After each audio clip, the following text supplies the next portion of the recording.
back to Outdoors with the Morgans. We are cleaning up some fireworks here. Appreciate your help. That took like 5 minutes. Yeah, and I was noticing the names of some of those. That's kind of fun. That's like I always thought it'd be fun to name crayons or like nail polishes or paint colors, because you can kind of just come up with whatever. There was like hot mess, yin and yang, eternal flame.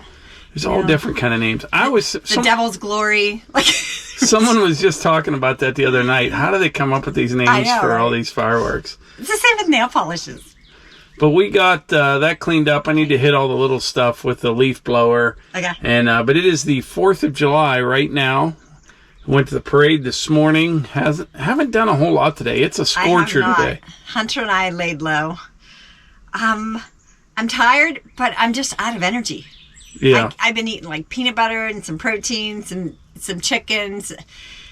And just finally getting moving. I was telling Melissa a little bit ago, we've been so busy the last couple weeks getting ready for the party. And, yesterday was a well-deserved day of rest. But what happens is you can get into a rut pretty quick because we had to do something. We had to get ready. There's something you have to do. Like today, we didn't really have to do anything. So I think a little bit of laziness has set in with me. So I'm going to accomplish something here before the day ends and get some brush hogging done and do a few other things. But that's what happens. I work best under pressure. I do. When you have to get something done, I can crank some stuff out. And today, just kind of low-key, relaxing a little bit. But we'll get a few things done. I have not brush hogged any of the trails yet this year, or up the old apple orchard or anything like that. And it's usually best anyway to wait till the 4th of July weekend. Lonnie, he commented the same thing. As far as all the fawns, it's best to wait till this time of year because they'll definitely get out of your way now. Right. Early on, you got to be really careful. So I can just put the brush hog on, listen to the radio, got the air conditioning. But we have about, I don't even know, 3 or 4 miles of trails and a couple small little fields. But I don't know if I'll get it all done this evening, but I'm going to try to. I know the trails out towards the mini cabin, out towards Levi's, has that Japanese stilt grass. Yeah. But I don't think I've seen it up the trails up towards the orchard. No, it'll get there though. That stuff is everywhere. There's no getting rid of it either, from what we can tell. From what I understand, you kind of have to stay out of it, and then because the seedlings are what's and they're saying like all kind of herbicides, and we don't want to get into that either. I don't know what the solution is for that stuff. It's a shame. It's not awful. Like it's not ugly. It's just choking out a lot of the ferns and the beautiful things that are there. Yeah, and nothing eats it. Right. Deer don't eat it. Right. But anyway, I'll put the brush hog on. Get busy. All right. We'll see you. Before we go take a nap or something. All right, I got the grapple on the tractor and the brush hog on the back. We're ready to go. I like putting a grapple on here because there's always something laying across the trails. Fallen trees or just big limbs. This makes it really nice to get them out of there.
So that Japanese stilt grass, it is over here on the other hill.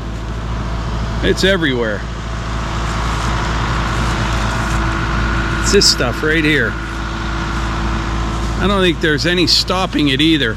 This is really concerning though, because what happens with that stuff, it grows so thick and it grows in the shade. As you can see right here, this doesn't get much sunlight at all, and it, you know, kills all these ferns, but it prevents, from what I hear now, it prevents trees from even growing up through it. Oh, I don't know. I think this stuff's going to be a big problem for everywhere in the east here. I mentioned before, every time I come up here, it makes me feel old, because when I was a kid, this was an old apple orchard. We're over on my mom's property right now, and so that was a long time ago. But some of these trees, there's a lot of cherry, some maple, even some oaks in here that are pretty decent size. And like I said, I remember when it was nothing but apple trees up here. Like, look at that oak right there. That's probably 15 inches in diameter. Cherry, cherry. Ash tree that's dead, but we actually have some ash trees that are trying to grow, some small ones. I don't know if they'll make it or not. Levi found a bunch of them. Dead little ash tree right there. But anyway, I better get back at it. I get sidetracked a little bit.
right, this looks much better. I like to hit this up here about twice a year. If you don't, it'll get away from you, but this is a nice little spot up here. I mentioned in other videos, this was all grown up in here, and I left some trees. I cleared all this stuff out, so I like to keep it maintained now. And the tractor, the MX 5400, does a great job with this kind of work. I like having a grapple on it. You can see I can pull that stuff away from the edges, just set it out in the open, run over it with the brush hog. It's all gone. Works out really well. But you know what I like most about this tractor, and I never thought I needed one before? And that is the cab and the air conditioner and the heater in the wintertime. It'll definitely spoil you. I was always one of those guys, oh, I don't need a cab. It'll just get in the way. But like on a day like today, it's 85 degrees still, kind of humid. You know, if I didn't have a cab, I'd be covered in dust. I'd be sneezing up a storm, and I'd be sweating like crazy. But right now, if I wanted to, I could go back to the house, jump in the truck, and take Melissa out to dinner. It's just so nice and so comfortable. Or maybe I'm just getting soft, but whatever. But anyway, I appreciate y'all being here, and I will catch you on the next one.